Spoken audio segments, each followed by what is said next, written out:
Ubing a beneficiary ti share a free ride nagi sayang katma ti Oplan Dalos. Detalye ka detoy nakama ta report may pod kini Idol Lawrence. IFM News. IFM News.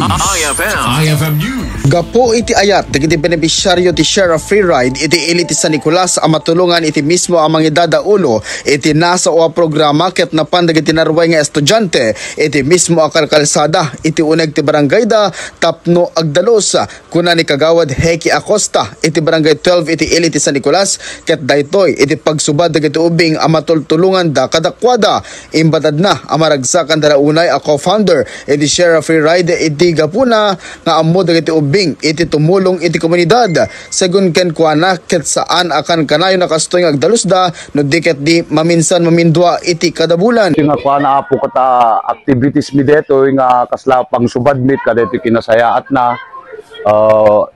once a month, puno twice a month, ag dalos kam ti Domingo, kapno napiamat na pang subadmit kinasayaat na dito nga mangkukat ka dito kuap.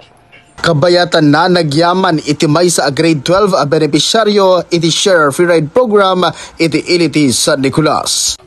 Nakakatuwa po kasi meron po siyang ginawa na ganitong parang program po para sa mga kabataan or mag-aaral na need po nangangailangan po ng ganitong suporta po sa lalo na po sa pagsakay sa mga papuntang eskwela po.